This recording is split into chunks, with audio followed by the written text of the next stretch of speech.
Hello everyone, I'm LeiLani Cauthen, CEO of Learning Counsel and News Media and Research, and I'm here in Arizona, Phoenix to be precise.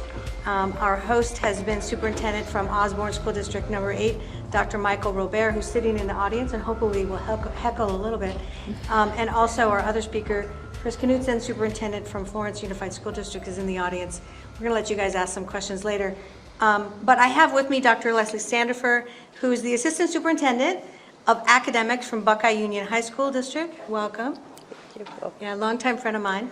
We both have dogs, so Yes. that's a real common point of conversation. And Dr. Dani Portillo, Superintendent from Roosevelt Elementary District number 66, our newest friend. Yes.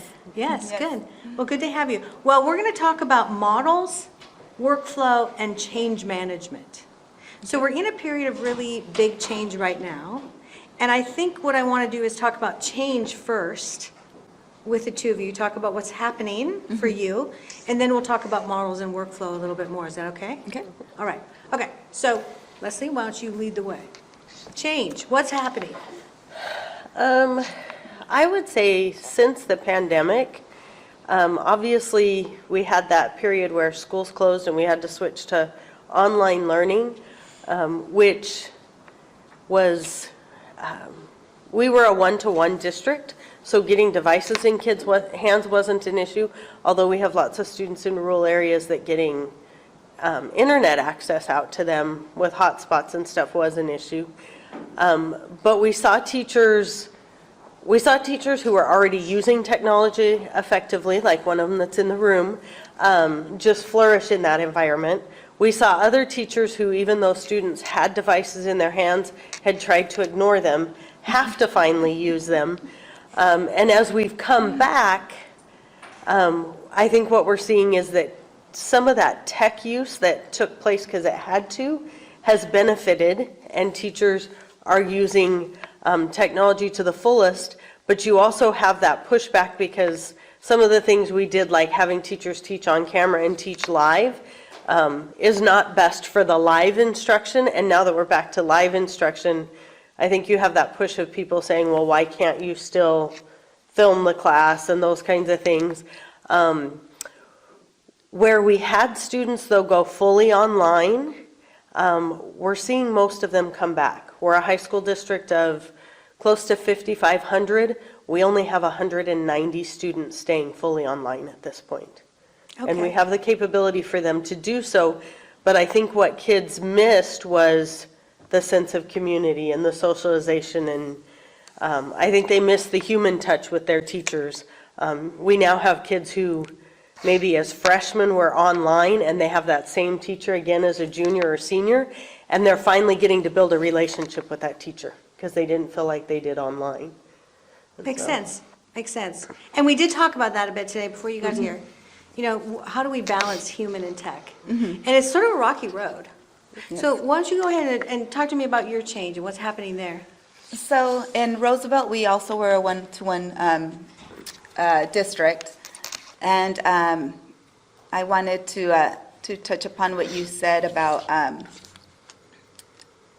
really using that technology in ways that are now better for in-person learning, right? So as we're thinking about students in our class, we can't just push them into breakout rooms, right? Like you could on Zoom. Yeah. So I think some of our more experienced teachers maybe got a little bit rusty, so we're just reminding them of some of the typical management and procedures kind of work that has to happen in every classroom. But one of the changes that we're experiencing now is ensuring that we're really focused on our instructional model and delivery of learning, and using technology as an enhancement to that, ensuring that our technology is supporting us in our quest to make learning more engaging and more individualized for our students, rather than just using technology to replace a whole group type of learning, but with we were joking at the other table saying with a PowerPoint. So, you know, and my master's was in instructional media and technology, and back then, in the 90s, when I got my master's, that was the fear, is the same fear of would technology take the humanity out of teaching? and really in our curricular design and integration of technology, ensuring that, again, it was an enhancement or a tool that we could use to facilitate that quest for individualizing student learning, and really reflecting upon their interest levels and their current ability levels to move them forward. Okay, good focus. All right, so let's move on to this whole thing of models and workflow, because you touched on something very important, which is, you know, we take technology and we put it in there, but it sometimes will disrupt the flow, okay? Because the flow of analogness is a different flow than digitalness. And our research, we'll send you the deck later, shows that the average teacher is spending above 20 hours a week on the finding of the digital item, usually discrete digital, not full courseware, because they're focused on this, right? And then like creating the lesson sequence, study this, do this, you know, watch this video, and then here's your key questions, and la la la, and then there's the lecture moment or whatever designed around that. Then you add on top of that those two things that you just had to spend a lot of time doing, the distribution of it out, like go to this folder, do this, da da da, and then getting pelted with questions. I can't find it in the folder, and what do you mean by this, and la la la, and I didn't get this.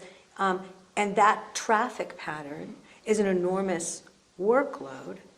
So we talk a lot today about workflow, and as leadership, going into a teacher's workflow and discovering where that could be streamlined, made more efficient, what technology could do some heavy lift there, right? So why are you doing it this way?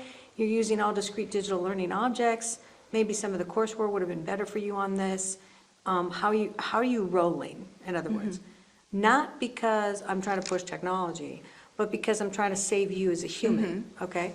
And how are you balancing that humanity in there? In other words, we're in a theme of, let's get serious about the detail, right? So I'm going to come back to you first, and then come to you while you think about that. So what is your thoughts on that particular thing? What have you seen? So workflow and then humanity, right? There's the art of teaching. And the technology could be the same as having a curricular adoption. The vendors don't teach kids, the teachers teach kids. But we really have to get back to the art of teaching, the management, that delivery of instruction. And what I see technology doing is providing an avenue or a way for our teachers to be able to, again, save some of that time, like you said. And through some of the different tools that are out there, really being able to use their time more wisely to reflect on the needs of their students, reflect on the ability of their students to be able to interact not only with the teacher but with each other, right? And creating those opportunities with technology maybe being a tool that would help them to get the kids engaged. But really there's that whole art of how do we interact with each other as learners that's missing. And it takes time to be able to plan for that. How do I teach my students to engage the listener, and how do I teach my students to be a listener that's really thinking and focusing on the words that the speaker is saying and having that interact with my own knowledge? That has to be taught in a certain way. So what I would love technology to do is to help our teachers save time on the other stuff, on the finding of all of those materials and sequencing, so that they can then spend the time on reflecting on how do they facilitate that learning amongst students as learners and have time to think through the teaching of those skills.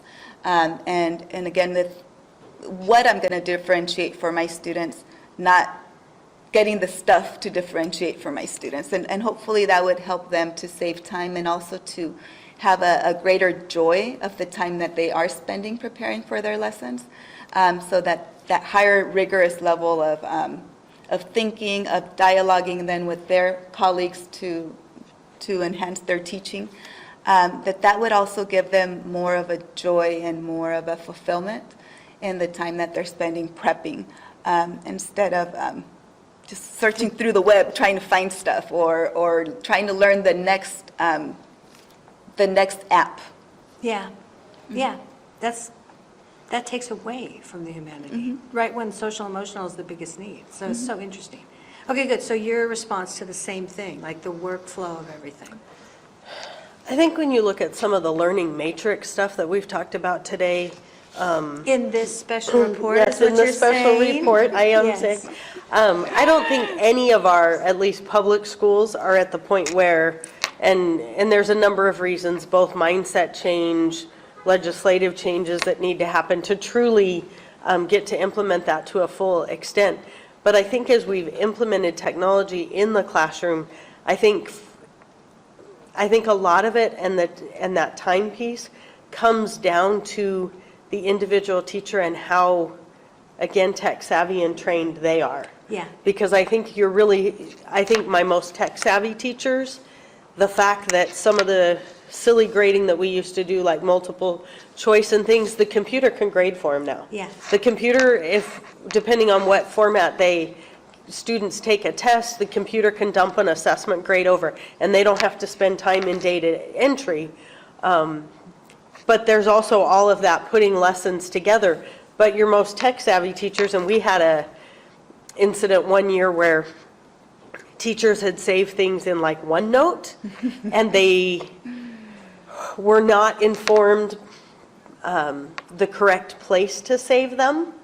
And so several of them lost, and I have a teacher shaking her head, several of them lost material that they had put together the previous year. And that was a huge loss to them. I mean, that would have been like taking your file cabinet away from you 30 years ago. They now have digital file cabinets. And so that some of that same, the first time you teach something, you spend a lot of time looking for resources. And the second and third and fourth time you teach it, you have a file cabinet of resources. I think our teachers are getting good at putting together that file cabinet of resources, and then there is some efficiency in being able to, instead of standing at a Xerox machine, being able just to copy it over and things like that. So I think it's doing both saving time and costing time. Right now. Right and now. hopefully is building to something. And hopefully is building to Okay. much more efficiency of saving time and allowing it to go back to Human. time with students versus time with, time on computers and lesson plans. Yeah, so part of this problem is probably, like you're saying, it's we're in transition. So there's going to be like some rocky roads. I like what you said there. And I would say that a lot of what we talked about in the special report is how to get that organized, like the actual, all the pieces you need in place. My only other thing to say to what you just said would be the fact that, yes, teachers are slowly accumulating this best practice of things, and hopefully not filing it in too many subfolders that nobody can find, or putting it in an antiquated system that just went obsolete. Yeah. You got organized as an institution and centralized it so that even if you lost that teacher, it's still there. And here's another one. If that teacher's out on leave, because they are on leave for a little while, the person who steps into the shoes can use the same thing because they go in and use it. they understand how it's supposed to be used. In other words, you laid the tracks down that anyone can follow once you used your best-in-class people to build the tracks. So this is complicated. This is not like easy peasy cakewalk stuff. And I would say you could go department, we're a high school district, you could go department by department and find those tracks better built and those tracks very much protected by individual teachers. So I think it's, systematically, we have some areas where we're very strong and they are building tracks and they're working together, and we have other areas where They're islands of their own they're islands of importance. their own, and Yeah. and they're not digitally sharing and collaborating to the point that those resources are there for everybody. So something that Leslie mentioned earlier is that we'd be hard pressed to find a school that is that effective in using technology. And, when I was prepping for the panel, I said, well, how did they choose me as an expert at this? Because we're not. But I think just like many of their districts, we're trying. right?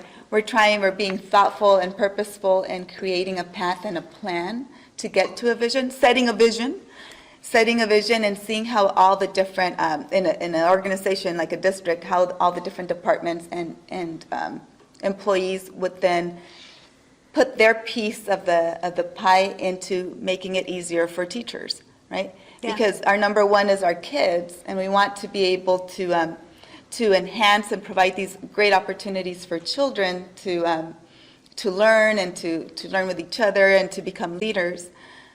But we do that through our teachers. So really, I think where we are as a district, I wouldn't say that we're experts, so I'm just giving that, just letting you all know, we're not experts. But we're willing to talk about the journey that we're on. And again, willing to even be vulnerable in saying where our shortfalls might be. You know, some of our teachers are definitely doing better than others. Some of our principals and some of, our district leaders are doing better than others on this. But we are willing to share with you where we are. I believe that setting the ultimate vision and having clarity around that vision for the use of technology is probably the first step.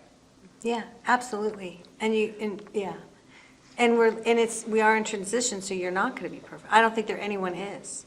Even the schools where we do this big national research study, even the schools that are the very pinnacle of that, we gave a range of awards. No one's at the top anywhere in the country. There are some districts that are like close, where we challenge them on this next topic I'm going to come to you at, which is models. So we talked a lot today about the fact that people seem to be yearning and seeking a full, customized, individually paced learning wrapped around their kid. And Leslie, you said it well when we were chatting earlier. We got parents that are beyond helicopter and they're lawnmowers now. They will just mow you down. I didn't coin that, I read. Yeah, it's just something you knew. So some are seriously involved. In other words, like I had children, but I don't really run them. Could you parent my kid practically? Like we have that situation too. But we do have a yearning for something that no one has really cleanly ultimately defined.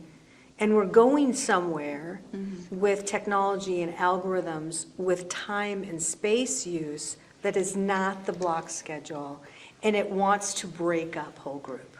Okay, that's already happening in the consumer markets, and the homeschoolers are doing that, and they say, well, we can get everything done in 3.5, 4 hours a day, and what are you guys doing for all 7 hours that you got the kids? So model is on the hot plate. But our insistence and discussion is, yes, algorithms could redo the entire structure so that you'd still have teacher intersection. It might be briefer for some things, longer for labs. They won't need to be in classrooms all the time. Everybody's on their own path. Maybe they're hanging out in a homeroom. They're on campus. Maybe some of them are allowed to be at home because they got gold stars for the week. But we could do this because Uber can do it. FedEx can do it. Amazon did it to beat up on all the retail. It can be done. But the thing that we all pivot on in model is the human, like you were saying, Dani. We still need the human. Absolutely, some kids learn better during the pandemic because maybe they're being bullied on campus and they're just little academic nutballs and they just want to be at home all the time anyway. But their parents are like, still need to socialize you a little bit. Come on, put clothes on. Let's go to school. So we have that situation. So we're both in the academic world and we're in the social emotional community world. And how do we balance? Okay, tech can do that. It's been doing it in a sort of ad hoc, really faulty way. So if we look down the road, this model conversation is going to get more and more real. And I find that what both of you said so far, and I want you to add to this, is you said a balance, the tech and the humanity. This has been kind of decayed, right? Like, you're a teacher, get in your room, do your thing, right? You're a kid, go do your thing. I'm sorry, you're getting Fs, right? Constantly, you're so far behind in math, you can never catch up. So we let some things go, right? But now, post-pandemic, there's something really empathetic about all of us. And we want to balance, but we don't really know where it's going at 100%. But there is a model shift. So let's talk about that balancing act and what you're struggling with and what you're hoping other districts would sort of think about? Can you guys both think about that for a second? Leslie, I'm coming at you first. Danny, I'm gonna let Danny stew for a minute. I think on some of the models, I think there's lots of barriers in public education to implement them. So we've got to start small, because like we talked about earlier, there's a box and we've got to stay in that box. But hopefully we get to be creative in that box and, Hold on one second. Where were we? I had just thrown you the question, this balance. and I was talking about right now, we have the confines of the box being public education. I think it would be exciting to be outside of the public education realm, in an education realm where you could play a little more with the box and change the size of it. But I think in our campuses and in our current structures, we still need to be creative in how we think about what can we do. And we talked about like the workflow software. Can you even do it within a classroom? Yeah. A single classroom? Can you change up what a single classroom looks like? And I think when you go in, I think as you go through schools, you see some classrooms that probably don't look any different than they looked in 1950. But I think we see some very innovative classrooms where they may not have the software to do the workflow, but you have teachers who have found ways to do some of the workflow changes. And it is making a difference for kids. And you're seeing students come out who are inspired and who want to be in those classrooms because of what's happening in there. And it is meeting their needs of both being challenged, but knowing why they're learning what they're learning, the relevancy there, and then the relationship with the teacher. And I still say that relationship with the teacher is half the battle. Yeah, and I really think it's critical, and I totally agree with you. And I think that we're dealing with, sort of an infinite variety of humanity, and it's not a one-size-fits-all. No. And I think that one of the great gifts we got from the pandemic is we now It doesn't realize have to nothing is one-size-fits-all anymore, and we got to have some more flexible structure, but there's some things we can't sacrifice. And I love that. So what are your thoughts in the same area? Yeah. Balance. Well, and maybe when I said balance, maybe I misspoke, because really the humanity, it should be in balance. It should be more humanity and then technology as a tool to be able to bring out the best in all of us as instructors, as humans, and then as our kids, right? Well And our said, kids, well said. yes.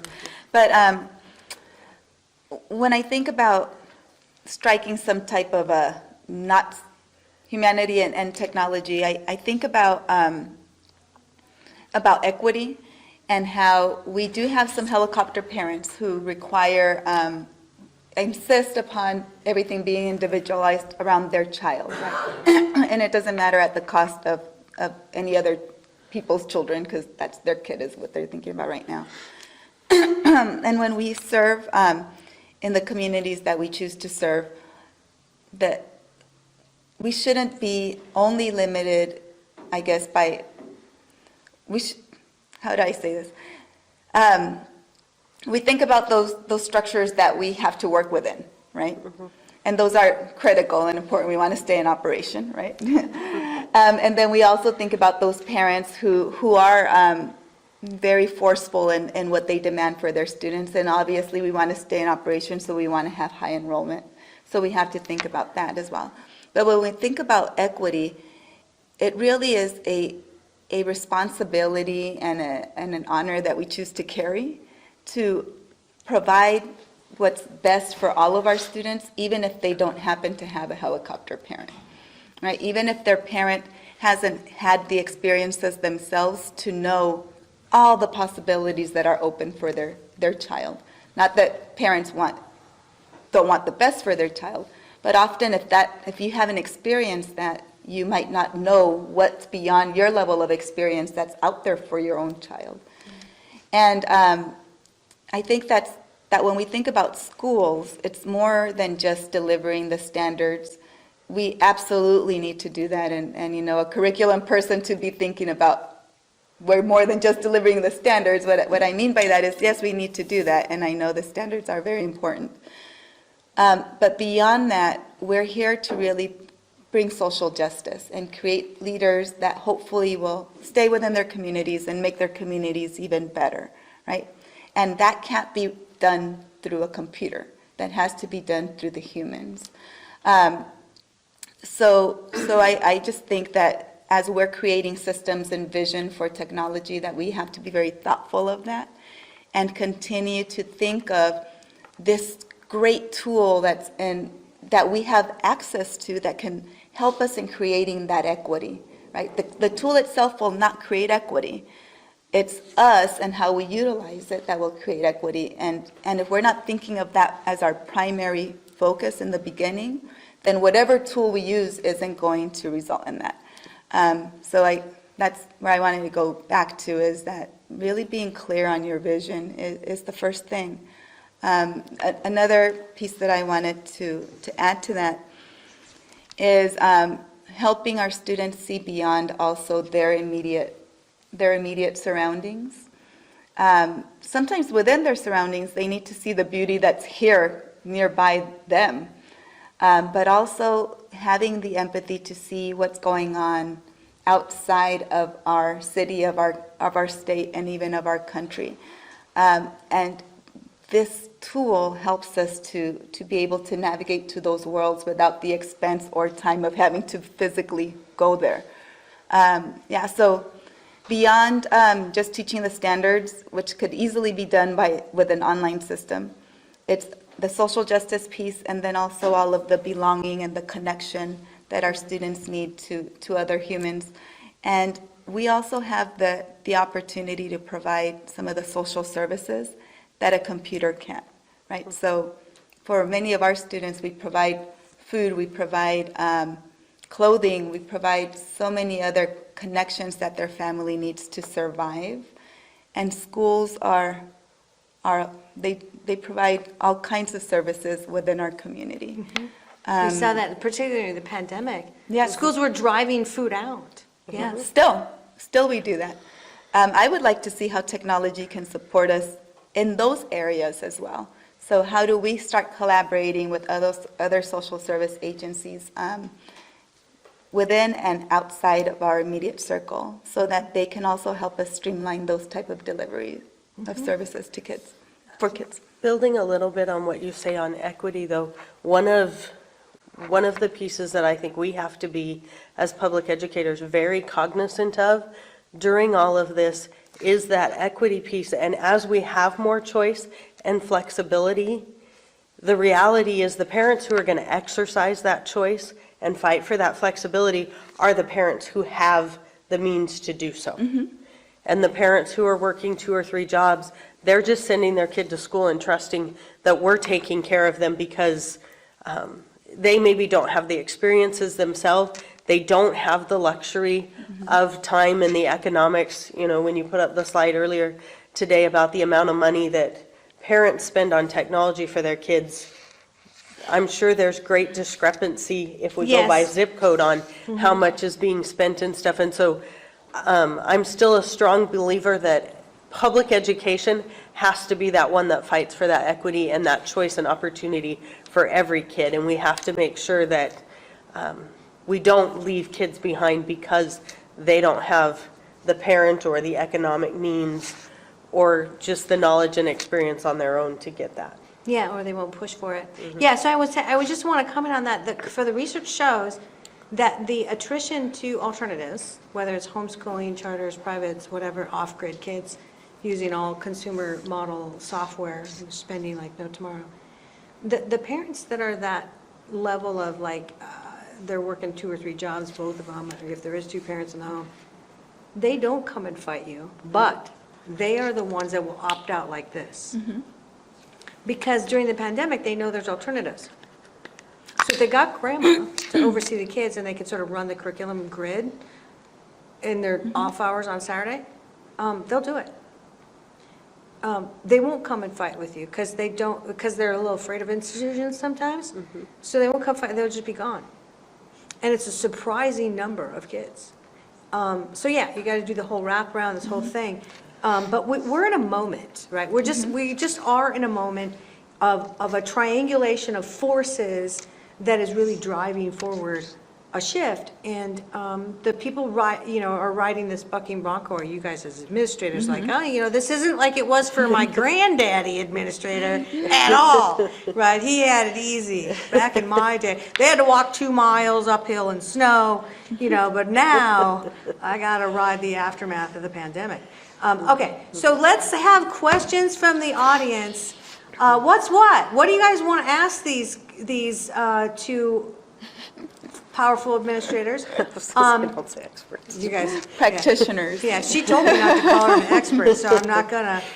But that's okay. So yeah, what do you want to ask them? Like, what did you do with this, or what did you do with that, or like, good job, or go ahead. Sure. So we've had lots of conversations, and we've kind of spoke directly to and in and around the idea of automation, right? There are a lot of things in education, and of course, obviously, in the corporate world, we talked a lot about Amazon, FedEx, but there's a lot of things that we are doing in education that are already automated. A lot of our communication with our families is automated, right? A lot of our systems different systems are automated. We talked a little bit earlier about automation in a different workflow, right? Where maybe something is scheduled automatically, and that's when we gather this group of students, okay? So we talked a lot about automation. So for you, because it may be different for everybody else, but for you, where's the line on automation? We talked about the humanity and the human factor. Is there a line for you? Or the more automation we can get to allow the humans to do more in maybe it's social emotional, maybe it's the relationship building. Is there a line too far for automation? Or the more automation, the more we allow the humans to do what they need to do? So That's what I'm gonna hope they say. But let's see what they say. You go. I'm going to say the line is when it gets in the way of the human element. I mean, I think there's a point that you can automate it enough that, when we talked about like the workflow model and stuff, does it get to the point where the teacher is just that, I meet with the kids at this set time and I don't really interact with kids? No, that would be wrong. I'm a content expert, and that to me is where automation goes too far. Yeah, that would be Is when wrong. it takes away, when automation stops the humanity from actually being humanity in relationships, then it's gone too far. Well, you know what, it could go that far if it was set up that way, okay? You could set it up that So I can get in an Uber drive and never talk to my driver. Correct. Chris on my team, he'll chat that person up the whole hour ride from the airport. But you'd have to make sure that it's done. So that's a practice thing, I think. It's not a model or tech thing. It's, are you doing this as a teacher? I'm sure in your district, you're actually purposely causing that with your teachers. It's like, are you connecting with them? Because if you're not, Yeah. these kids need it, right? Go ahead. Yeah. Well, I think outside of the classroom, one way that I've seen automation, an example would be in our English language learner program. We used to have two wonderful ladies who would sit and manage the database as students came in and out and manage. Basically, they spent all day on an Excel spreadsheet. And it seemed to me like, why are we doing that? And as we started to research, we found a system that can automate that work. Now, we also balance understanding that we're one of the biggest employers in the zone that I serve. So I definitely don't want to make people afraid of automation, thinking, oh, that means they don't need my job anymore. But what we were able to do is use that funding, right? That funding, and be able to use the talents of these women in very different ways to help us enhance our services to our students, rather than them being in there moving around like numbers and student IDs. I'm not exactly sure everything that they were doing on that spreadsheet, but it took 2 people all day, every day, like 10 months of the year. So that was a huge opportunity for us to use automation to improve learning for students. it Right sounds now. like you increased human capital. Yes, exactly. And I think that it also drives this bigger sense of purpose when you're actually doing something more purposeful than interacting with a spreadsheet. We've also seen that with our teachers. I recall being a teacher and then in my earlier career as a principal, spending a lot of time with a little ruler and going through like the student outcomes and like making lines to make sure that we were able to look at this piece of the learning and that piece of the learning. And now that can be highly automated through the use of some of our programs that we use with our adaptive student testing, right? So the test itself grows with students. We're able to measure their growth in relation to other like peers. We're able to intervene sooner. And all of that automation of all that management of data has been incredibly helpful. But where I would say that I would draw the line is when the automation then is the only source that we look at. So in that spreadsheet, for example, yes, it's not automated. However, we have a human also looking at the students and their performance and verifying that that is accurate. When we think about our student data, we still have humans looking at it and ensuring that, okay, this is how they did on that test, but also I know that their big brother was just involved in a shooting, so maybe that data set isn't pure, right? So I think that's where I would say we need to pause, is making decisions solely on the data that's harvested through automation. Question. This is half question. I thought you were giving us the 5-second mark. No, no, That's what I was like, oh. Half observation, or you just got me thinking about something, Dani. So part reflection and then a question for your guys' perspectives, and if Learning Council has done any thinking about this. When you're talking about the social justice side of things, think about you representing South Phoenix and thinking about social determinants of health and how everything affects your community. We know that from what we heard earlier, there's so much in the software and everything side on social emotional learning. And I'm wondering how much we have looked to wraparound services for families, knowing that, we work with an FQHC for delivering, on-site counseling services. But our students are getting less because of staffing. So I'm wondering if there's ways that we can leverage technology for addressing some of those health impacts on schooling and learning and social emotional stability of kids within our communities. So I'm curious if you guys have done anything in that realm or explored it from the school side, and if you've explored it on the research side. On the research side, what I would tell you is that when we analyze the social emotional data, right, like the fact that everyone was going after this, we did a little side project to say, what is social emotional learning? Okay, it's all over the map. The industry, every company that's in it defines it differently. Every superintendent I talk to defines it differently. You're all the way on the spectrum, so to speak, of saying maybe it also involves a social program, right? Like actual direct assistance. She's doing direct assistance. I'm sure you do too. And I hear a lot about that. In fact, during the pandemic, Meals on Wheels kind of, took over school districts. They were still cooking. One superintendent that we just saw last year in Indianapolis basically said during the early part of the pandemic, she didn't have enough bus drivers when they came back, right? A later part of the pandemic.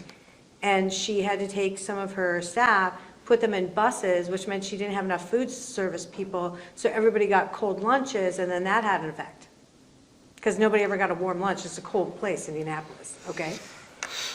I think it's all over the place, and nobody's got a formula that is that broad that you just said, right? Where it goes across the whole child's life.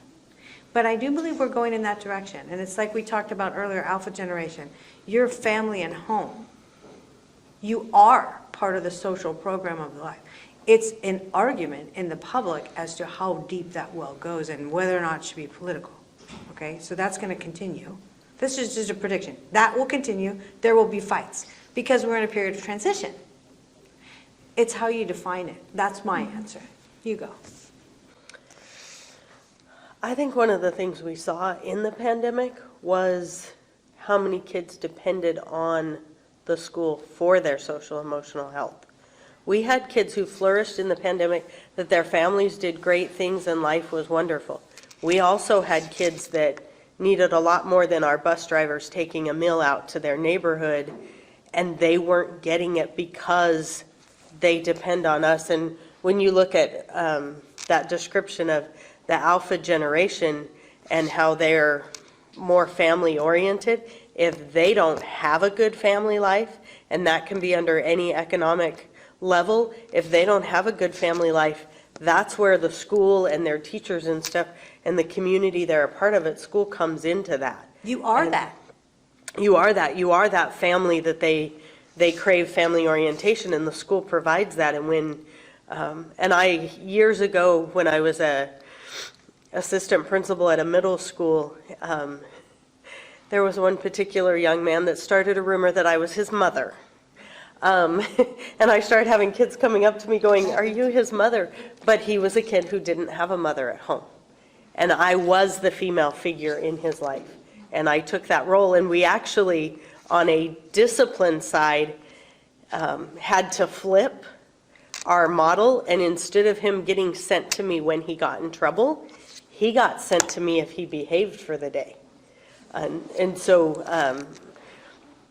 I just think we are that social emotional piece for kids. And I don't know how workflow goes into it. I mean, I don't know that we've automated that to a point that we're as efficient as we could be at getting those services to kids. But I think that's a piece that as much as we can use technology to be efficient, like your example, so that our human capital is spent on being human with kids, that's what we need.